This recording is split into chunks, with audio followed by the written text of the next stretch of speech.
If you planted a vegetable garden this summer and the heat cooked it alive, you made the #1 mistake almost every gardener makes. You're fighting against nature. Today, I'm going to show you 7 plants that actually thrive in brutal heat and drought. Plants that laugh at 110-degree summers, grow with almost zero irrigation, and produce hundreds of pounds of food every single year. And here's the part most people never find out. One of these plants produces more food per acre than almost any crop on Earth, and the US government has been quietly studying it for decades. Stay with me until the end, because plant number 7, it might be the most important food crop you've never heard of. Let me paint you a picture. It's July, 103 degrees, no rain for 3 weeks. You walk out to your garden and your tomato plants look like wet paper. Your beans, gone. Your squash, wilted into the ground. Here's what nobody tells you. Tomatoes literally shut down above 95 degrees. Their cells start to fail. They stop producing. They die. And that's not a freak heat wave anymore. That's called Tuesday. The American Southwest, the Southern Plains, the Gulf Coast. These regions are getting hotter and drier every single year. Most vegetables are annuals. That means every single season they start from scratch. Tiny seedling, fragile roots, totally exposed. When a drought hits an annual plant, it has one option: die. But perennials? They've been building underground for years. Deep root systems, some going 25 feet into the earth, tapping groundwater that your annual plants could never even dream about. But here's the problem most people run into. They hear drought-tolerant plant, and they buy one, then water it wrong in year 1, and it dies. Then they say, that doesn't work. So today, I'm not just going to tell you what to plant. I'm going to tell you exactly how these plants survive, what common mistakes will kill them early, and which ones make the most sense depending on where you live. So yeah, that's what we're getting into today. And honestly, if this is your kind of thing, Verdant Harvest is where we keep building on it. So just make sure you're subscribed and yeah, like and share if it connects. Let's go. Plant number 1, the Chinese Jujube. Plant number 1 is something most Americans have never heard of, but Chinese farmers have been growing it for over 4,000 years. This is the Chinese Jujube, also called the Chinese date. And here's the number that will blow your mind. One mature jujube tree can produce up to 100 pounds of fruit per year, in the same Arizona heat that kills your tomato plants in a week. Here's why it works. The jujube evolved in the dry basins of northern China. We're talking alkaline soils, saline soils, near zero rainfall. It literally grew up in conditions that would kill most other trees. Its roots go 12 to 25 feet deep. While your topsoil is bone dry and cracked, the jujube is down there, drinking from groundwater. It also has a glossy leaf surface, like a natural wax coating, that reflects heat and locks in moisture. Now here's the part most people get wrong. New Mexico State University found that 95% of jujube trees produce fruit within their first year. That sounds amazing, and it is. But growers get excited. They plant it in full xeriscape conditions, give it zero water, and then wonder why it's still tiny after 2 years. Here's the rule. Drought tolerant does not mean drought-proof in year 1. These plants need deep watering every 7 to 14 days for the first 2 years while those roots are establishing. After that, walk away. It doesn't need you anymore.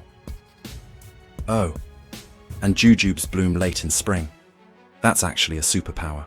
They completely bypass the late frost events that wipe out apple and peach crops in Zone 6 every other year. Now, plant number 2 produces something that science says is one of the most antioxidant-rich fruits on Earth, and it does it with almost no water. Here's how. Plant number 2, the pomegranate. In Nevada and California, there are pomegranate trees that are 44 years old and still producing up to 179 pounds of fruit per tree. Per year. Let that number sit for a second. The pomegranate is built for heat, not just tolerant of it, it needs it. Scientists actually measure its fruit development in something called growing degree days. Basically, how much accumulated heat the plant receives. It needs about 2,500 GDD from first bloom to fully ripe fruit. That means it's biologically designed for long, scorching summers. And while most fruit trees suffer in alkaline and saline soils, soils that dominate the American Southwest, the pomegranate doesn't care. Most people think fruit trees are delicate, high maintenance. You know, the kind of thing that needs pruning schedules and spray schedules and a degree in horticulture to keep alive. The pomegranate will grow as a multi-stemmed bush or a single-trunk tree. You can use it as a hedge, an orchard plant, or a living fence. And it produces for decades with almost no intervention. But if you really want to talk about drought tolerance, and I mean real drought tolerance, then we need to talk about a plant that can survive in 149-degree soil temperatures. Yes, you heard that right. Plant number 3, prickly pear cactus. Most crops die at 95 degrees. The prickly pear cactus starts to thrive at 95 degrees, and scientists have recorded it maintaining active photosynthesis, actively growing, at 149 degrees Fahrenheit. That is not a typo. Here's the secret. Most plants breathe during the day. They open their pores, absorb CO2, lose water. In a desert, that kills them. The prickly pear does something different. It uses a process called CAM photosynthesis. It keeps its pores closed during the blazing heat of the day, then opens them at night to absorb CO2. By morning, it has all the carbon it needs, zero water wasted. And its root system, shallow but enormous, spreading up to 8 feet in all directions, capturing every single drop of moisture from even the lightest desert rain. Here's what surprises people. This isn't just a survival plant, it's a production plant. Prickly pear gives you a dual yield system. The pads, called nopales, are a vegetable. You can harvest them up to 6 times a year. The fruit, called tunas, comes in late summer and is sweet, high in antioxidants, and absolutely delicious. And in a wildfire-prone area like California or Arizona, planting a row of prickly pear around your homestead is literally a fire suppression barrier. The pads are 90% water. Fire simply goes out when it hits them. Okay, so we've covered fruit trees and cacti. But what if I told you there's a tree that gives you endless fruit and unlimited livestock feed and nitrogen for your soil, all at the same time? Meet the plant most permaculture designers call their secret weapon. Plant number 4 and 5, the fig and the mulberry. 2 trees, both ancient, both incredibly productive, and together they form one of the best drought-resilient food guilds you can build. The fig. The Mediterranean fig has one of the most sophisticated drought responses in the plant kingdom. When water runs out, it drops its leaves on purpose. It pulls all its resources inward to protect the core of the tree. It accumulates a compound called proline in its cells, basically a biological antifreeze that keeps its tissues alive in soil moisture levels so low, most other plants would already be dead. Then, when the rains come back, it leafs out and fruits again within weeks. Figs can produce 2 crops per year. One in spring, called the Breba crop, on last year's wood. One in late summer, the main crop. And they start fruiting in as little as 2 years from a cutting. Not from a young tree, from a cutting. The mulberry. Here's the thing most people never know about the mulberry. The berries are just the bonus. The real value? The leaves contain up to 34% protein, higher than most legume forages. In a silvopasture system, that's trees and livestock on the same land, you coppice the mulberry every few months and feed those high-protein branches directly to your animals right in the middle of summer, when your pasture grass is brown and dying. Your animals stay fed, your land stays productive, and the mulberry just keeps growing back. For fruit, a mature mulberry can produce 33 tons of fresh berries per hectare. Your chickens will go insane for them. Your kids will go insane for them. Now, we've been talking about trees, but what about protein? What if you live in Texas in Zone 9 and you want to grow the equivalent of a bean crop, but one that survives 100-degree heat for 6 weeks straight? Here's your answer. Plant number 6, Pigeon Pea. In Texas, in the dead of summer, pigeon peas have been observed thriving at 100+ degrees Fahrenheit for 6 straight weeks. Long after the summer weeds around them have already given up and died. The pigeon pea is a short-lived perennial legume. It lives 3 to 5 years, produces high-protein seeds, 21 to 28% protein, and fixes nitrogen into the soil at the same time. We're talking about 62 to 90 pounds of nitrogen fixed per acre, per year. That's free fertilizer. Pulled from the air, deposited into your soil. Here's the trap a lot of growers fall into.